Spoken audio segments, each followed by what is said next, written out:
అతన్ని హరినాథ్ రెడ్డిని తొక్కిసలాట కేసులో దోషిగా తేల్చి సస్పెండ్ చేస్తారంటూ కూడా చెప్తున్నారు. అది అంటే దానివల్లే అక్కడ అన్ని గోల్ చనిపోవడానికి కారణం. అది టీటీడీ ఆ రోజు ముఖ్యమంత్రి గారు తీసుకుంటే నిర్ణయం. అది జరిగినటువంటి వైకుంఠ ఏకాదశి టోకన్ల జారీ సమయంలో అక్కడ జరిగినటువంటి సంఘటనలో వారు ముఖ్యమంత్రి గారు తీసుకుంటున్న నిర్ణయం. దాని మీద విచారణ ఇప్పుడు జ్యుడిషియల్ ఎంక్వైరీ కూడా జరుగుతుంది కాబట్టి దాని గురించి నేను ఇప్పుడేం మాట్లాడలేను.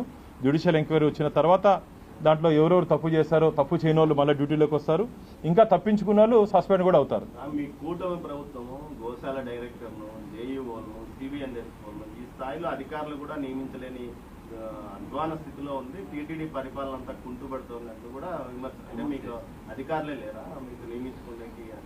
అయ్యా కరుణాకర్ రెడ్డి గారు, టీటీడీలో ఒక జేఈఓ ఒక ఈఓ ఉండాలి. నువ్వు చైర్మన్గా ఉన్నప్పుడు 2 ఏళ్ళు ఏం చేసావయ్యా? నువ్వు ఈరోజు నువ్వు మమ్మల్ని ప్రశ్నిస్తున్నావు. నువ్వే అధ్యక్షుడిగా ఉన్నప్పుడు ఏం చేసావు నువ్వు? నీ ముఖ్యమంత్రి నీ సన్నిహితుడు కదా, చెప్పి నీకు ఏదో ఒక మంచి వ్యక్తిని వేసుకోండొచ్చు కదా. నియమ నిబంధనలకు వ్యతిరేకంగా టీటీడీలో ఎన్ని జరిగింది? 81 మంది సభ్యుల్ని జగన్మోహన్ రెడ్డి నియమించినప్పుడు నువ్వు ఆ రోజు నిలదీసి ఉండాలి ముఖ్యమంత్రిని. జగన్మోహన్ రెడ్డి గారు తప్పు, 31 మంది ఉండాలి, మీరు 81 మంది ఉండకూడదని చెప్పి మీరు నిలదీసి ఉండాలి. ఆ రోజు మిమ్మల్ని నమ్ముంటారు శ్రీవారి భక్తులు. 2020 ఆగస్టులో శ్రీవారి నిధుల్ని దారి మళ్లించేటప్పుడు స్టేట్ బాండ్స్లో ఇన్వెస్ట్ చేసేటప్పుడు ఆ రోజు నిలదీసి ఉండాలి. ఆ రోజు మిమ్మల్ని నమ్ముంటారు.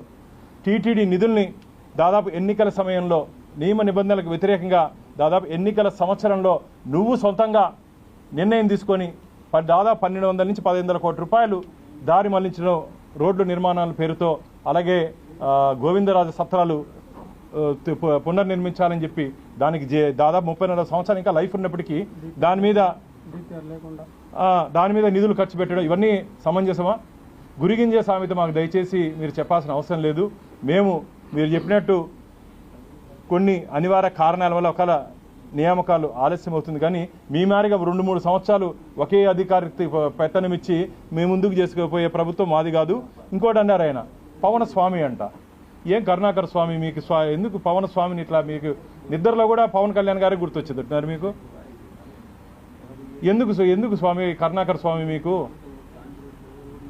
మీరు ఏదైనా పవనమాల వేసుకోండి, హ్యాపీగా ఉంటుంది. పవనమాల ఏదైనా వేసుకోండి, పవన జపం చేయండి, మంచిది, పుణ్యమన్నా ఉంటుంది. అంత అవహేళన చేసి మాట్లాడాల్సిన అవసరం లేదు.